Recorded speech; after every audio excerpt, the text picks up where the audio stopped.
Rusdiman Saputra, NIM SKP 2102028P, mahasiswa semester 6 Prodi S1 Keperawatan di Stikes Mitra Adiguna Palembang. Di sini saya akan menjelaskan mengenai fraktur. Apa itu fraktur? Definisinya yaitu adalah terputusnya kontinuitas dari struktur tulang, tulang rawan, dan lempeng pertumbuhan yang disebabkan oleh trauma dan non-trauma. Tidak hanya keretakan atau terpisahnya korteks, kejadian fraktur lebih sering mengakibatkan kerusakan yang komplit dan fragmen tulang terpisah. Tulang relatif rapuh namun memiliki kekuatan dan kelenturan untuk menahan tekanan. Fraktur dapat diakibatkan oleh cedera atau trauma langsung dan berupa trauma tidak langsung, stres yang berulang, kelemahan tulang yang abnormal, atau disebut juga fraktur fisiologis menurut Hoppenfield dan Stanley tahun 2011. Close fraktur adalah patah tulang yang tidak menyebabkan robeknya kulit, itu menurut Schmelzer dan Baer tahun 2022. Jadi berdasarkan pengertian di atas dapat kita simpulkan bahwa close fraktur adalah terputusnya kontinuitas jaringan tulang dan atau tulang rawan dan lempeng pertumbuhan tulang yang disebabkan oleh trauma langsung maupun tidak langsung dan tidak menyebabkan robekan kulit. Adapun etiologi atau penyebab yang menjadi faktor predisposisi menurut Wahid tahun 2013, fraktur dapat disebabkan beberapa hal lain, antaranya yaitu yang pertama kekerasan langsung. Kekerasan langsung menyebabkan patah tulang pada titik terjadinya kekerasan. Fraktur demikian sering bersifat fraktur terbuka dengan garis patahan melintang atau miring. Kekerasan tidak langsung yang kedua, yaitu adalah kekerasan tidak langsung menyebabkan patah tulang yang jauh dari tempat terjadinya kecelakaan. Biasanya bagian patah adalah bagian yang paling lemah dalam jalur antara vektor kekerasan. Yang ketiga, kekerasan akibat tarikan otot. Patah tulang akibat tarikan otot sangat jarang terjadi. Kekuatan dapat berupa pemuntiran, penekukan, dan penekanan. Kombinasi dari ketiganya serta penarikan. Menurut Ningsi tahun 2009, fraktur disebabkan oleh pukulan langsung, gaya meremuk, gerakan puntir mendadak, dan bahkan kontraksi otot ekstrim. Umumnya, fraktur disebabkan oleh trauma di mana terdapat tekanan yang berlebih pada tulang. Sedangkan menurut Di Giulio dan kawan-kawan tahun 2014, tekanan berlebih atau trauma langsung pada satu tulang yang menyebabkan suatu retakan. Hal ini mengakibatkan kerusakan pada otot sekeliling dan jaringan sehingga mendorong ke arah perdarahan, edema, dan kerusakan jaringan lokal. Maka menyebabkan terjadinya fraktur atau patah tulang. Penyebab fraktur menurut Jito Wiono, Sugeng, dan Kristiana Sari tahun 2010 dapat dibedakan menjadi yang pertama, cedera traumatik. Cedera traumatik pada tulang dapat disebabkan oleh yang pertama, cedera langsung adalah pukulan langsung terhadap tulang sehingga tulang patah secara spontan. Yang kedua, cedera tidak langsung adalah pukulan langsung berada jauh dari lokasi benturan, misalnya jatuh dengan tangan berjulur hingga menyebabkan fraktur klavikular. Yang ketiga yaitu fraktur yang disebabkan kontraksi keras yang mendadak. Fraktur ini terbagi menjadi tiga, yaitu fraktur patologik, yaitu adalah kerusakan tulang akibat proses penyakit dengan trauma minor mengakibatkan fraktur, seperti tumor tulang, jinak atau ganas, ketumbuhan jaringan yang baru yang tidak terkendali atau progresif, infeksi seperti osteomielitis, ketiga rakitis, keempat itu stres tulang. Adapun patofisiologi dari fraktur ini, menurut Black, Joyce, and Hobbs tahun 2014, fraktur biasanya disebabkan oleh cedera trauma atau ruda paksa, di mana penyebab utamanya adalah trauma langsung yang mengenai tulang seperti kecelakaan mobil, olahraga, jatuh atau latihan berat. Keparahan dari fraktur bergantung pada gaya yang menyebabkan fraktur. Jika ambang fraktur suatu tulang hanya sedikit terlewati, maka tulang mungkin hanya retak saja bukan patah. Selain itu, fraktur juga bisa akibat stres, fatigue, atau kecelakaan akibat tekanan berulang dan proses penyakit patologis. Perubahan fragmen tulang yang menyebabkan kerusakan pada jaringan dan pembuluh darah mengakibatkan perdarahan yang biasanya terjadi di sekitar tempat patah dan kedalaman jaringan lunak di sekitar tulang tersebut. Maka dapat terjadi penurunan volume darah. Jika COP menurun, maka terjadilah perubahan perfusi jaringan. Selain itu, perubahan perkusi perifer dapat terjadi akibat dari edema di sekitar tempat patahan sehingga pembuluh darah di sekitar mengalami penekanan dan berdampak pada penurunan perkusi jaringan ke perifer. Akibat terjadinya hematom, maka pembuluh darah vena akan mengalami pelebaran sehingga terjadi penumpukan cairan dan kehilangan leukosit yang berakibat terjadinya perpindahan, menimbulkan inflamasi atau peradangan yang menyebabkan pembengkakan di daerah fraktur, yang menyebabkan terhambatnya dan berkurangnya aliran darah ke daerah distal yang beresiko mengalami disfungsi neuromuskuler perifer yang ditandai dengan warna jaringan pucat, nadi melemah, sianosis, kesemutan di daerah distal.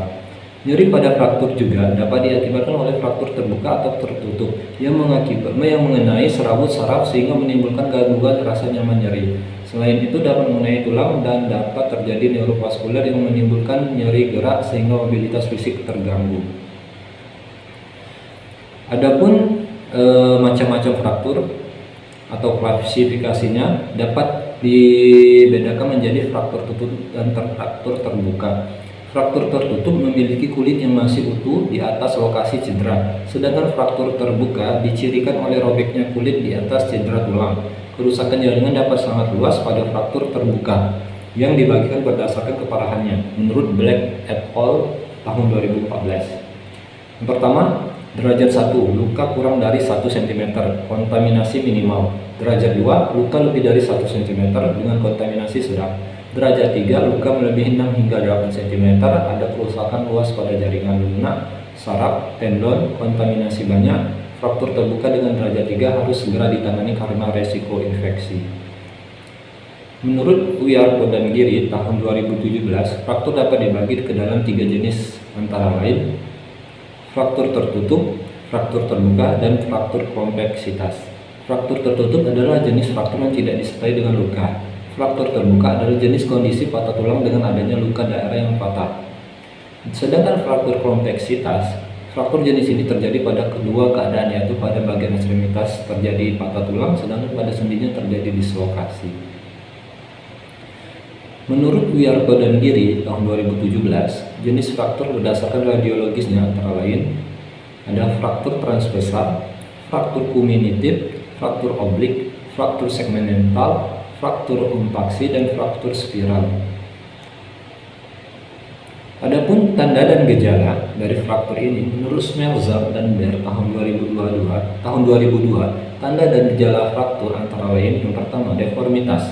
Deformitas merupakan pembengkakan dari perdarahan lokal dapat menyebabkan deformitas pada lokasi fraktur. Spasme otot dapat menyebabkan pemendekan tungkai, deformitas rotasional atau angulasi. Dibandingkan sisi yang sehat, lokasi fraktur dapat memiliki deformitas yang nyata. Yang kedua adalah pembengkakan. Edema dapat muncul segera sebagai akibat dari akumulasi cairan serosa pada lokasi fraktur serta ekstraparasi darah ke jaringan sekitar. Yang ketiga, memar terjadi karena perdarahan sukutan pada lokasi fraktur. Yang keempat, ada spasme otot. Spasme otot merupakan voluntar berfungsi sebagai bidai alami untuk mengurangi gerakan lebih lanjut dari fragmen fraktur. Yang kelima, jika pasien secara neurologis masih baik, nyeri akan selalu mengiringi fraktur. Intensitas dan keparahan dari nyeri akan berbeda pada masing-masing pasien. Yang keenam, ketegangan. Ketegangan di atas lokasi fraktur disebabkan oleh cedera yang terjadi. Yang ketujuh, kehilangan fungsi. Hilangnya fungsi terjadi karena nyeri yang disebabkan fraktur atau karena hilangnya fungsi pengungkit lengan pada tungkai yang terkena. Yang kedelapan ada gerakan abnormal dan gravitasi. Manifestasi ini terjadi karena gerakan dari bagian tengah atau gesekan antar fragmen fraktur.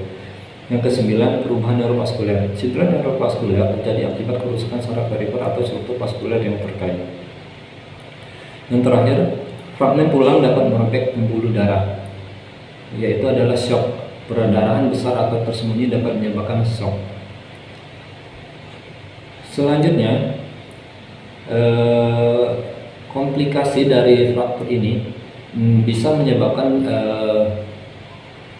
deformitas atau kelemahan pada daerah fraktur yang menyebabkan terjadinya trauma dan tidak bisa beraktivitas seperti biasanya dari pasien tersebut.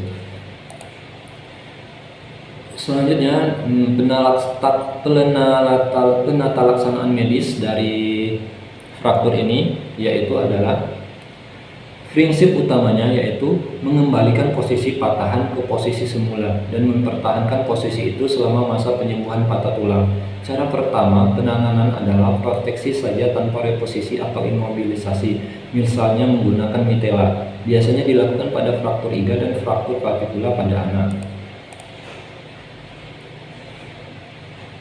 Cara yang kedua adalah imobilisasi luar tanpa reposisi. Biasanya dilakukan pada patah tulang tungkai bawah tanpa dislokasi. Cara ketiga, reposisi dengan cara manipulasi yang diikuti dengan imobilisasi. Cara keempat adalah reposisi dengan traksi secara terus-menerus. Penelaksanaan pada kasus atau asuhan keperawatan yang harus diberikan oleh perawat yaitu yang pertama adalah menghilangkan rasa nyeri. Nyeri yang timbul pada fraktur bukan karena fraktur sendiri, namun karena terluka jaringan di sekitar tulang yang patah tersebut. Untuk mengurangi nyeri tersebut, dapat diberikan obat menghilang rasa nyeri dan teknik imobilisasi atau tidak menggerakkan daerah yang fraktur. Teknik imobilisasi dapat dicapai dengan cara pemasangan bidai dan gips. Yang pertama, di pembidaian dengan menempatkan benda keras di daerah sekeliling tulang. Yang kedua, pemasangan gips merupakan bahan yang kuat yang dibungkus sekitar tulang yang patah. Yang kedua, menghasilkan mempertahankan posisi yang ideal dari fraktur. Bidai dan gips tidak dapat mempertahankan posisi dalam waktu yang lama. Untuk itu diperlukan lagi teknik yang lebih mantap seperti pemasangan traksi kontinu, fiksasi eksternal atau fiksasi internal tergantung jenis frakturnya sendiri. Selanjutnya yaitu penata laksanaannya. Ada penarikan atau traksi menggunakan beban untuk menahan sebuah anggota gerak pada tempatnya. Fiksasi internal dan eksternal dilakukan pembedahan untuk menempatkan piringan atau batang logam pada pecahan-pecahan tulang. Agar terjadi penyatuan tulang kembali, biasanya tulang yang patah akan mulai menyatu dalam waktu 4 minggu. Mengembalikan fungsi seperti semula, imobilisasi yang lama dapat mengakibatkan mengecilnya otot dan kakunya sendi. Penelaksanaan ortopedi dapat dilakukan sesuai kondisi klinik dan kemampuan yang ada untuk penanganan fraktur. Beberapa intervensi yang dapat dilakukan yaitu adalah proteksi tanpa reposisi dan imobilisasi dengan fiksasi. Yang ketiga, reposisi dengan cara manipulasi diikuti dengan imobilisasi. Yang keempat, reposisi dengan traksi. Selanjutnya, pemeriksaan diagnostik atau penunjang dari fraktur yaitu yang pertama adalah pemeriksaan radiologi, pemeriksaan laboratorium, pemeriksaan artroskopi, pemeriksaan elektrodiagnosis. Selanjutnya, komplikasi dari fraktur menurut Jong tahun 2010 diantaranya yaitu komplikasi awal terdapat ada 6 komplikasi awal. Yang pertama adalah kerusakan arteri. Pecahnya arteri karena trauma dapat ditandai dengan tidak adanya nadi, CRT atau capillary rate time menurun, cyanosis pada bagian distal, hematoma melebar dan dingin pada ekstremitas. Yang kedua, sindrom kompartemen. Komplikasi serius yang terjadi karena terjebaknya otot tulang saraf pembuluh darah dalam jaringan parut. Yang ketiga, fat embolisme syndrome. Fat embolisme syndrome merupakan suatu sindrom yang menyebabkan komplikasi serius pada fraktur tulang panjang. Yang keempat, infeksi biasanya terjadi pada fraktur terbuka, tetapi dapat terjadi juga pada penggunaan bahan lain dalam pembedahan seperti orit dan orep dan plate yang terpasang di dalam tulang. Yang kelima, nekrosis avaskuler, aliran darah ke tulang rusak atau terganggu sehingga menyebabkan nekrosis tulang. Biasanya diawali dengan adanya ischemic movement. Yang keenam, shock terjadi karena kehilangan banyak darah dan meningkatnya permeabilitas kapiler sehingga menyebabkan oksigenasi menurun. Selain komplikasi awal, ada komplikasi yang lama, yaitu yang pertama adalah delay union, merupakan kegagalan fraktur terkonsolidasi sesuai dengan waktu yang dibutuhkan ruang untuk menyambung. Yang kedua, non union. Komplikasi ini terjadi karena adanya fraktur yang tidak sembuh antara 6 sampai 8 bulan. Yang ketiga, ada malunion. Keadaan terjadi fraktur menyambung pada saatnya, tapi terdapat deformitas, perubahan bentuk tulang yang berbentuk angulasi. Baik, itu saja definisi ataupun teori mengenai fraktur yang dapat saya jelaskan. Di sini pada poin-poin fraktur ini Tadi saya menjelaskan mengenai definisi, etiologi, patofisiologi, manifestasi klinis, komplikasi dan pelaksanaan asuhan kepatuhan yang harus diberikan oleh perawat pada pasien yang mengalami fraktur. Baik, sekian, terima kasih dari saya. Atas perhatiannya saya ucapkan terima kasih. Assalamualaikum warahmatullahi wabarakatuh.